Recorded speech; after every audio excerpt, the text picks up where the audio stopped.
Hello, Kyle's Garage viewers, and welcome back to part 3 of the 5.4 liter timing chain kit install and all that. On this one, I'm finally going to be putting it back together, which is awesome because it looks like that. I was just cleaning up all the mating surfaces. Didn't want to bore you guys with any of that. You know, cleaning stuff is kind of boring. But anyway, yeah, first, before I go and just start putting everything back together, I want to go over to the bench and talk about the old piece of junk parts. Alright, here we are, over at the bench. Ta-da! All the old nasty parts. First off, let's just talk about the real issue at hand, is these chain tensioners. You see right there how that thing is all the seals intact except for right here in the corner. So once this pocket fills up with oil pressure, and well, with the seal gone, it bleeds off pressure, and then you don't get as much, tension on your tensioner. Tensioner number 2, look at that, blown out right there. So both of them are blown out, and a little in this corner, it looks like. Focus. But yeah, blown out. The spring tension's actually decent. This is the old factory Ford oil pump. Ford, bam, factory oil pump. 3-valve oil pump. Nothing too fancy there, but I am replacing that with a high volume, high pressure oil pump. And then these are the old cam phasers. Not 100% certain if you can even visually tell if anything's wrong with these, but put new bolts in it too when we're going through it. But here's the thing I really wanted to show you.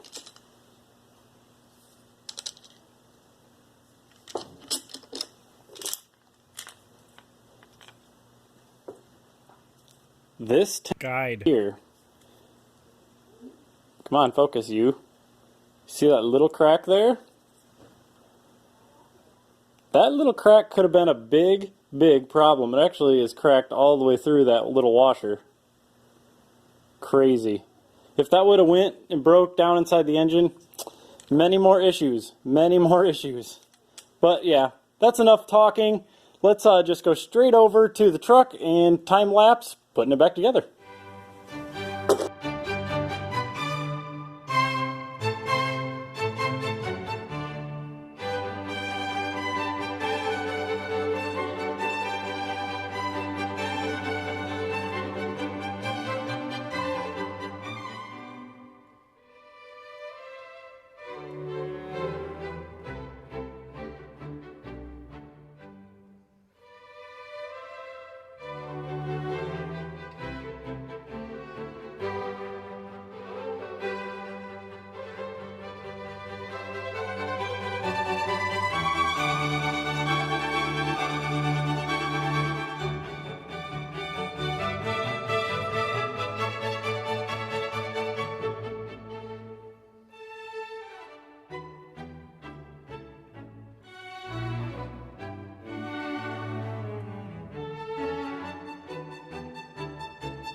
Alright, I figure the lighting is probably atrocious in here, but that's alright.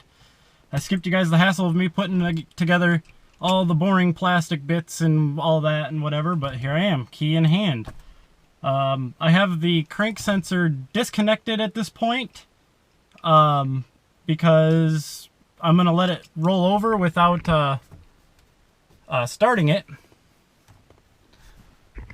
so that I may build oil pressure first. So, key, I have not cranked it over at all yet, so, whew.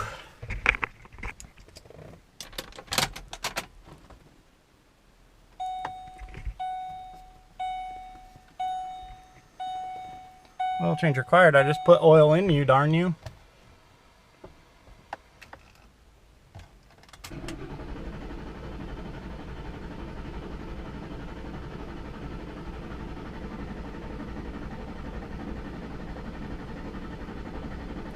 And we know that it's going to do this.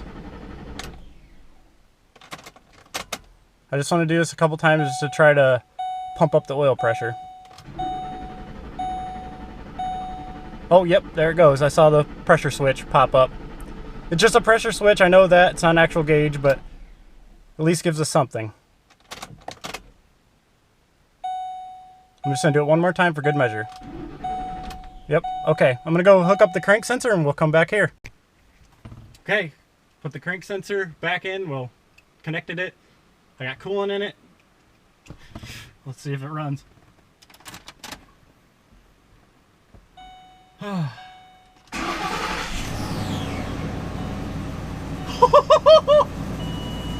hear the manifolds ticking. That's normal. Well, for right now it's normal. I'm happy. That is going.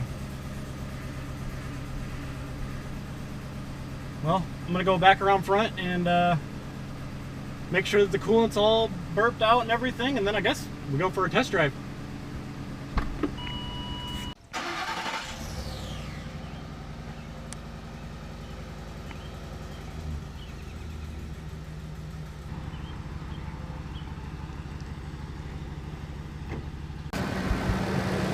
I'm going to try to put a before and after. I don't know how well the camera's going to pick up on all this, but I will tell you, the engine is like velvety smooth sounding. Right, velvet smooth is the sound these days, right? Not the injectors. The injectors are very noisy on this engine, but there's a very low thumping or knocking almost, but it's not. All you hear is injectors.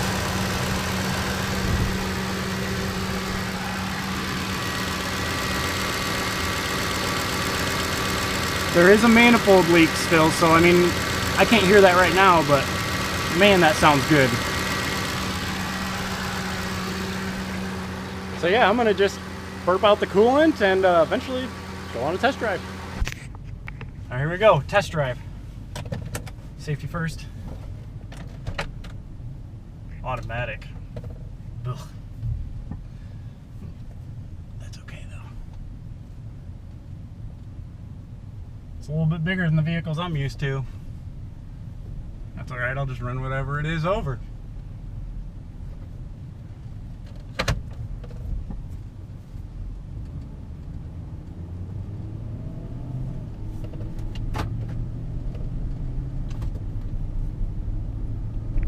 So far, so good.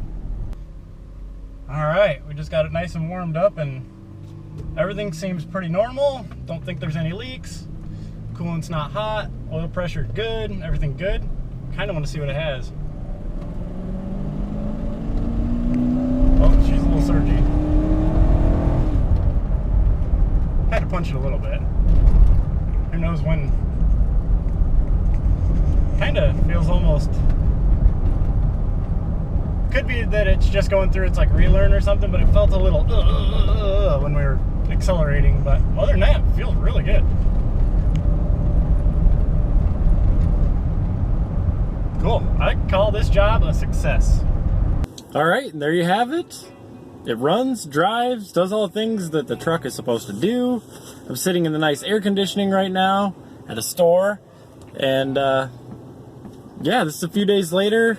And the whole misfire, stammer, stutter thing under heavy load has kind of went away. So I was thinking the computer was probably under its relearn or whatever. Yeah.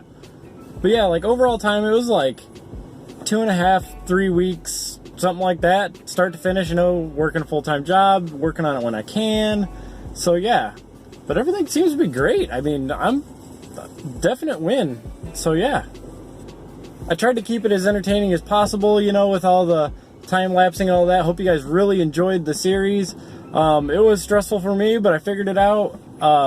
If you guys have any comments or want to say anything about the job that I did, or whatever, yeah, give me some comments down below. Don't forget to share, because if you guys share, that would be awesome. Share the videos. If you think it's cool, your friends probably do too. And we just passed over 100 subscribers during this whole 3-part series thing, so that is awesome. So welcome all you new people to the channel, and what's up to all the people that have been here. But I think that'll do it for this 3-part Triton timing set thingy-jiggy. I hope you guys enjoyed it. Like I said, it was not a tutorial, but use it for reference or entertainment or however you want to. But yeah, take care guys, and I'll see you next time.